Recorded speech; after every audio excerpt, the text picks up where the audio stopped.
Deltan Dallagnol achou que seria uma boa ideia dar entrevista para o Roda Viva na noite de ontem, dia 29 de maio. Falando 200 palavras por segundo, o ex-deputado, agora cassado, defendeu Bolsonaro contra Lula e disse que não se arrepende de ter apoiado Bolsonaro, mesmo diante das denúncias de corrupção envolvendo o ex-presidente e dos ataques à democracia feitos por Bolsonaro. Lula traz uma imagem do Estado totalizador, quando quer, por exemplo, substituir um Uber por correio.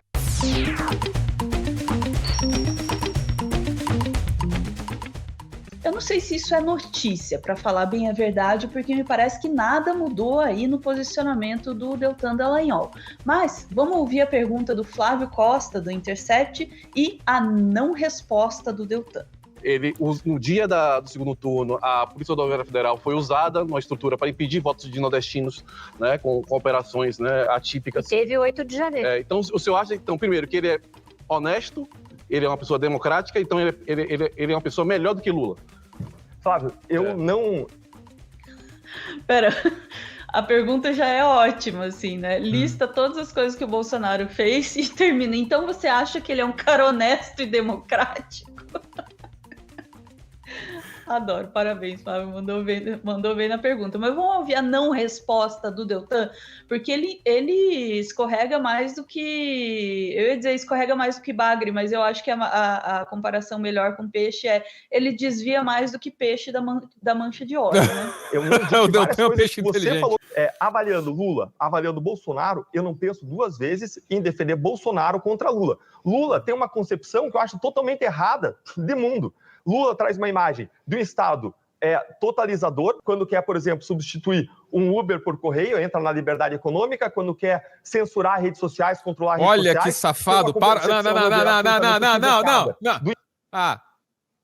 Esse cara aí tá de sacanagem com a gente, Ana. Não, você pergunta para ele... Lula quer substituir o Uber pelo correio. Lá pelas tantas... O presidente da estatal levaram para ele a ideia de que o Correio pudesse lançar um aplicativo para entrar no mercado junto com o Uber. Em muito lugar por aí isso se faz, pelo mundo inteiro. Tem província que faz, tem estado que faz, tem cidade que faz, tem tudo. Tem aplicativo para todo lado, não é só Uber. Aí agora o Lula vai substituir o Uber pelo Correio. Tipo, o aplicativo do Uber vai sumir do seu celular. Que nem a Bíblia vai sumir das redes sociais. Ele também disse isso, não disse? Eu não selecionei esse trecho, mas, putz, esse era um trecho muito interessante da entrevista do Dallagnol. Daí, ó... Não, só queria dizer o seguinte, durante toda a Lava Jato, a qualidade da argumentação era essa, era a mesma, e a gente caía.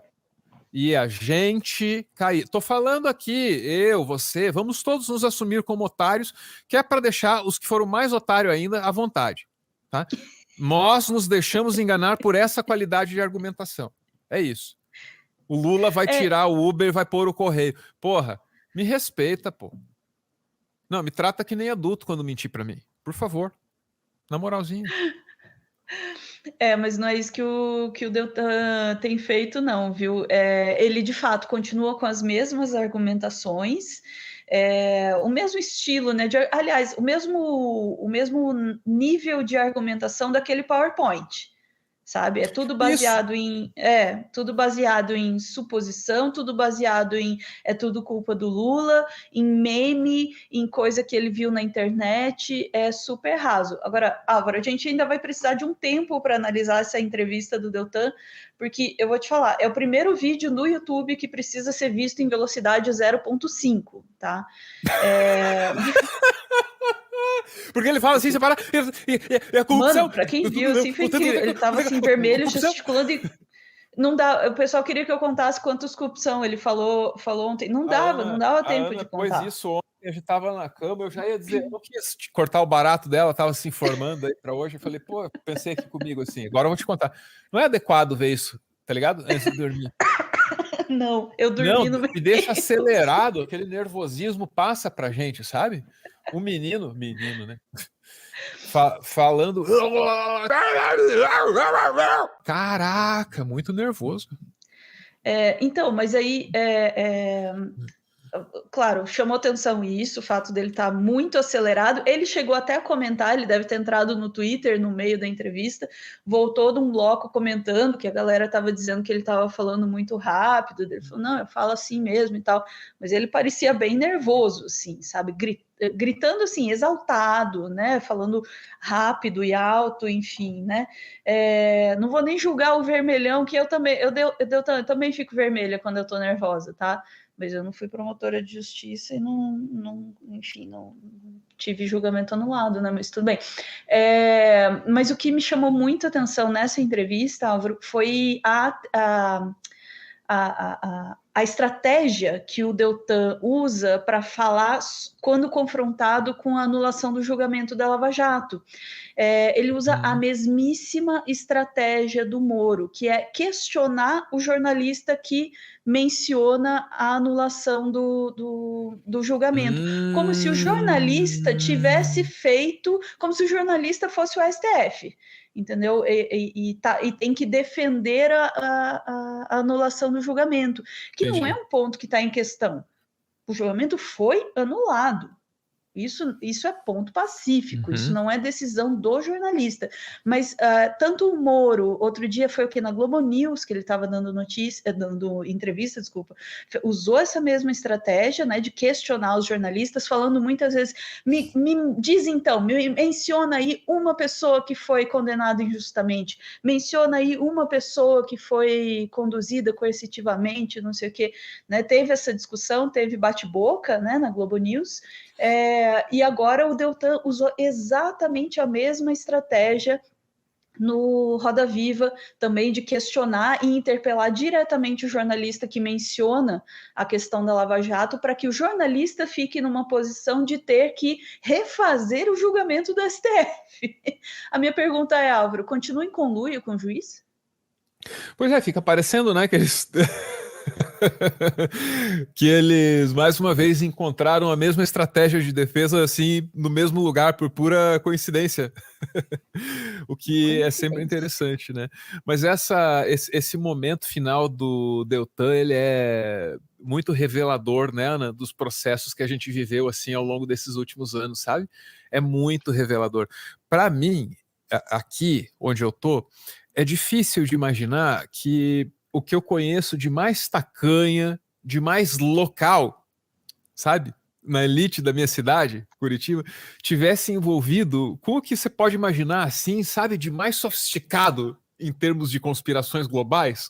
Tô falando de TRF4 mais CIA. Mas FBI, é uma doideira misturar essas coisas, Ana, porque eu fico me sentindo um doidinho da teoria conspiratória.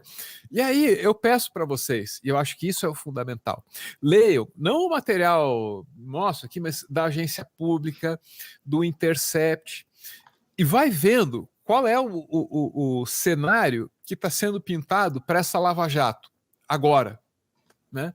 Veja, já faz uma década, Ana, desde que a gente começou a olhar para aquele momento de desconstrução do Brasil, assim. Estou falando de 2013, por exemplo, quando todo mundo vai para a rua insatisfeito, sabe Deus com o quê, né?